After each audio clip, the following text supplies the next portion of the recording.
एक बहुत बड़े मैच की, इंडिया वर्सेस पाकिस्तान जो कल हुआ, उसके बारे में बात करते हैं, पोस्ट मैच एनालिसिस कर लेते हैं और उस बारे में थोड़ी सी डिटेल में बात करते हैं। तो देखिए, कल का जो मैच था बहुत बड़ा मैच था। दोनों ही कंट्रीज़ के जो फैंस है पूरी दुनिया में इस मैच को देख रहे थे और वर्ल्ड लेवल पे मैच देखा गया है।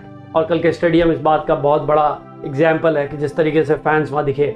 लेकिन कल के मैच में अगर मैं बात करूँ इंडिया वर्सेस पाकिस्तान की, तो मैच जिस तरीके से शुरुआत हुआ, इंडिया के शुरू के 3 विकेट जिस तरीके से गए, केएल राहुल, रोहित शर्मा और सूर्य कुमार यादव, तीनों ही विकेट के अंदर एक चीज़ ये दिखाई दी कि इंडिया ने एक तरीके से अपनी जो स्ट्रेंथ है, इंडिया की स्ट्रेंथ शुरू के 4 बैट्समैन हैं इंक्लूडिंग विराट कोहली, वो बहुत जल्दी खो दिए। उसकी वजह से जो प्रेशर पाइल अप हुआ विराट कोहली पे और बाद में ऋषभ पंत पे, इंडिया कुछ बड़ा स्कोर खड़ा नहीं कर पाया। लेकिन अगर देखें पहला ओवर, वही बहुत इंपैक्टफुल ओवर था। आप रोहित शर्मा का विकेट पहली बॉल पे ले लेते हैं, मतलब आप मैच में 40% प्रेशर बिल्डअप कर देते हैं, क्योंकि ये मैच में प्रेशर का गेम है। जिस तरफ प्रेशर ज़्यादा बिल्डअप हो जाएगा वो साइड चोक कर जाएगी।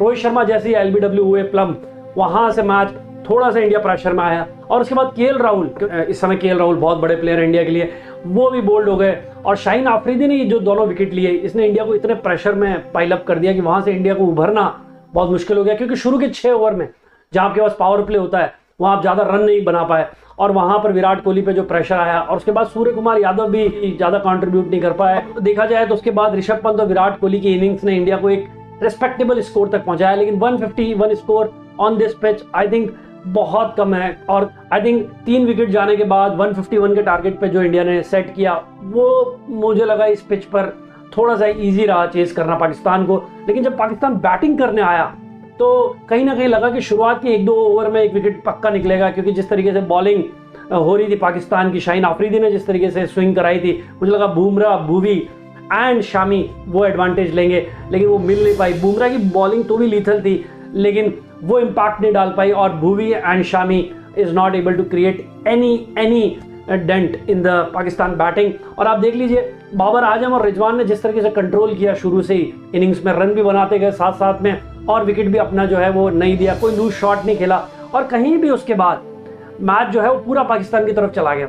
अब 10 ओवर के बाद तो ऐसा लग रहा था कि मैच शायद 15वें-16वें ओवर में खत्म हो जाएगा, क्योंकि बैटिंग जो है वो बहुत इजी कर दी थी। बाबर आजम और रिजवान ने जिस तरीके से रन बनाए, 1 साइडेड मैच लगने लगा। लेकिन इस इंडिया वर्सेस पाकिस्तान मैच में कुछ ऐसी बातें थी जो clueless, I am really not able to understand why it happens. जब इंडिया के 4 विकेट गिर जाते हैं, ऋषभ पंत आउट हो जाते हैं, ऋषभ पंत काफी अच्छा खेल रहे थे लेकिन एक लूज शॉट की वजह से वो अपना विकेट दे देते हैं, 4 विकेट गिर जाते हैं। मुझे लगता है उस जगह पे Hardik Pandya is much better than Ravindra Jadeja, क्योंकि आपको इनिंग्स बिल्ड करनी है। अगर आपको 190-180 का स्कोर वहां से बिल्ड करना है तो हार्दिक पांड्या की हिटिंग आपको 19वें और 20वें ओवर में नहीं चाहिए। वो आपको हिटिंग 13वें-14वें, क्योंकि जितनी ज्यादा बॉल हार्दिक पांड्या खेलेंगे उतना ही ज्यादा वो कंट्रीब्यूट कर पाएंगे, क्योंकि वो बॉलिंग नहीं कर रहे हैं। अगर वो बॉलिंग नहीं कर रहे हैं तो उनके पास सिर्फ एक स्लॉट है अपने आप को प्रूव करने के लिए, वो बैटिंग स्लॉट है। और लास्ट में 5 से 4 बॉलें हार्दिक पांड्या ने खेली और वहां पर वो कुछ कंट्रीब्यूट नहीं कर पाया। और रविंद्र जडेजा जब आए, उन्होंने टाइम लिया, क्योंकि डेफिनेटली वो हार्दिक पांड्या की तरह स्ट्रोक प्लेयर नहीं है। और आप देख लीजिए, उन्होंने 12-13 बॉल पे 8-9 रन बनाए और वहां पे विराट कोहली भी थोड़ा सा अपना इनिंग्स को स्लो किया। लेकिन मुझे ऐसा लगता है कि यहाँ पर अगर हार्दिक पांड्या को ऊपर भेजा जाता तो शायद इंडिया एक रेस्पेक्टेबल स्कोर खड़ा कर सकती थी, जो 180-170 तो कम से कम इजीली होता।